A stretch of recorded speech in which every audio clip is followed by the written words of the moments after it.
Welcome back. In today's video, we're going to be looking at a brief update on Bitcoin. We're going to look at the hourly real quickly, then we're going to look at the daily, show you what to focus on for this week, what to be watching for certain levels, what to, the news that's coming up tomorrow potentially. We're going to check into that real quick. Then also the bigger picture, the weekly, give you a big snapshot of the bigger picture to keep you in check. So if you like the video today, give us a thumbs up. Follow us on Twitter, Telegram, Patreon if you want to see more. So on the hourly, what we're looking at right now, more chop, more or less, right? If you zoom out a little bit, right, just up and down, we're in a trading range somewhere between 19.2 or 3 right here, right? We want to have a breakout. There's your 200 EMA on the hourly. The same bottom structure around 18.5, so 18.5 to 19.5 seems to be kind of where we're stuck in. You can see my alerts drawn here, right there on the golden arrow. So watch for that. One of those ways should break maybe in the next 24 hours, right? We have some events, like I said. What are those events? Well, let's go look. Tomorrow, 7:30 a.m., usually 8:30, but a little bit earlier tomorrow. I'm not sure why, but 7:30, Powell speaks, right? So usually higher volatility when that man is talking. So pay attention tomorrow morning. These are all Eastern times, right? So if you're in a different time zone, you got to do some adjustments. Okay. After that, right, we have 10 a.m., right? CB Consumer Confidence expected to be higher than last month. So we'll see how that pans out. If we're much higher or much lower, we could see some even more violent swings. So pay attention to those two big events tomorrow, September 27th. So we'll be watching for that. So let's back to Bitcoin. Let's zoom out a little bit on the daily. We got a little bit bigger things happening here, right? Same levels, right? Around 18.5. We really could look for some earlier signs here. We have some potential forming up on the daily chart. And what do I mean? Let's zoom in. So you see our Bollinger Bands here, not too signally there. Signally is word of the day, signally. But what do we see? We do see our EMA 8 in the red, holding resistance day after day after day after day after day. We have not closed above that since closing below it, right? Back on September 13th, we have had 0 closes above the EMA 8. So if we do that, right, today or tomorrow or anytime this week, that will be, you want to watch for significant changes like that. And do we have a potential sign for a possible, at least maybe a move up or a rally up? Yes, we do. Based on TA, based on math, we do. And what is it? It's staring at you right in the face. So if you don't see it yet, maybe just do a little bit more reading and education, right? We have this candle here. It starts with this candle. What is this? This is, nothing too special about this, but it's the candles that follow that start to tell a story here. The next 4 days, right? We're in this one now. We haven't closed, but there are some, at least mathematical odds shifting towards at least the bulls for a temporary move up, maybe temporary, right? Will we get that daily close? Well, the odds are yes, but that's all you have in crypto, right? The odds, nothing guaranteed. But why do I say that, right? Look at this one, right? Then you see this candle, this candle, this candle. So what, Chase? What does that mean? Well, let me explain it to you. This is a 3x inside bar, right? So what do I mean by that? Well, first of all, you got to draw your bar, right? So you got to go from the top of your wick, right? Well, doing that, you could even set it right there. You don't want to see any color, right? So up there, right? And then you want to see this candle down here, right? So you got the two lines, right?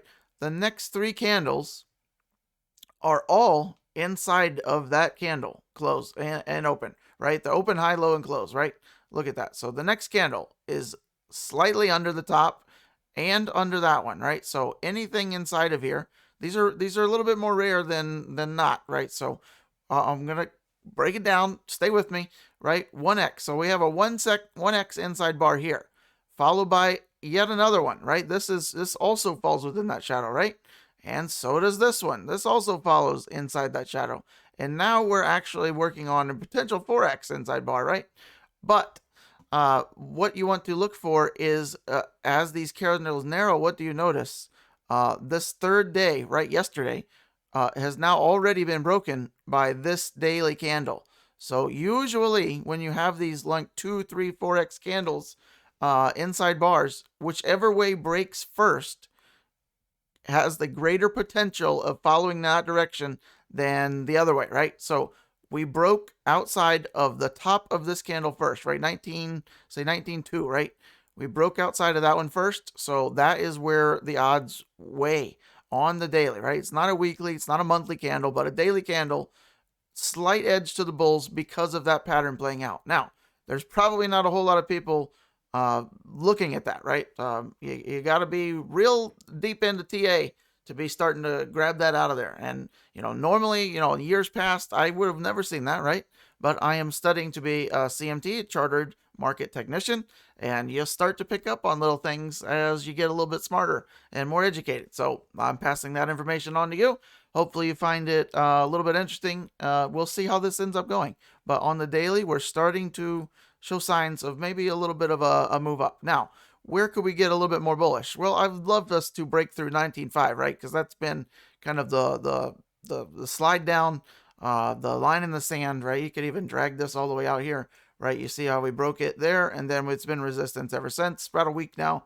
But you could even draw it back all the way to here, right? You could see that was kind of the initial area. So 19.5, if we get there, then then we could maybe start working our setting our sights on 20K. But really, I'd really like us to get a good amount above 20K. I'd really like us to see the bulls above the median Bollinger Band, right? That's the 20 SMA, right? So that's right around that 20K level. If we can do that, then we could zoom out again, and then we can maybe start focusing on our bigger picture, right? Then if we break out of 20K, then we want to really focus on the 100 EMA. That's around 22.5, and that would kind of take out our we could really be starting to do something special if we can start to do this, right? I know I'm getting a little bit far ahead, but I want to give you a heads up. If this starts to play out and we start climbing back up the stairs again, then these are the levels that you want to be watching for, for the rest of the week, for the rest of the month, right? Not a lot to go in the rest of the month, but that was kind of the level that we kind of rejected on, because that was the initial level. Right? We've talked about this in other videos, but so baby steps, right? Step one, break above 19.5, break above the median line on the Bollinger on the daily, then work our way up to 20K, 22.5, and then we'll have plenty of time to rewrite the next stage, right? So that's what we're looking for. How about on the downside, right? It's not too far, right? With 19.8, if we break and close below our next closing candle, right, it could get rough. And there is certainly more evidence for the bears in the bigger picture. So let's go look at the weekly briefly and see what I'm talking about, right? So we just closed our lowest weekly candle since 2020. So that shouldn't be taken too lightly. Not only that, but that's a pretty big statement in itself, right? But we're in a bear market, right? We're still continuing down, but we do have a potential outside chance of forming like this falling wedge where we break out. That falling wedge could wick down to 14K, 12K. But maybe we end up closing around the 100-month EMA, which is, I believe, around 16.5. We talked about it. You can only see it on the BLX, so if you're interested, we can, let me see if I can pull that up real quick. So if you missed my last video, we talked about that right there. The 100-month EMA is now, let me get the exact number, if I can click it, 16,671. There you go. So maybe we end up going down there and kind of forming a weekly kind of falling wedge pattern, really evident more on the weekly and daily. Just kind of rambling here. We'll have plenty of time to address the longer terms, but I want to give you a heads up on what to watch for the daily. For the rest of this week, we'll see how this ends up playing out. We'll see if the bulls can end up closing above. We're still on the BLX. That's why I don't like looking at the BLX. People freak out. BLX is delayed. There we go. We'll get back to Bitcoin here. So we want to watch for a close above the EMA 8, right? And then this would kind of start to play out with this 3x inside bar breakout. Could be the early warning sign that, very few people are looking at. Let me know if that's the first time you've heard of it. I'm happy to try to kind of relay the more I learn, the more you learn, maybe. So let me know what you think. Still studying for that. The CMT exam is in December. They only do it twice a year, so been studying many hours on that. What else do we got? Quote of the day. Let's get to it. The past always looks better than it was. It's only pleasant because it isn't here. That's a pretty good quote. How often have you heard or said, I wish for simpler times back in the old days, right? Um, Maybe not so quick, right? We don't know what that's about. We only see like the stuff that we liked, right? I've been there. Car of the day. Speaking of living in the past, not this guy. Future thinking. Porsche 918 Spider. My favorite Porsche of all time. Just so happens to be very expensive. I wish I like. I mean, I like the 911s. GT3 RS. Those are great. But ultimate dream Porsche. That would be it right there.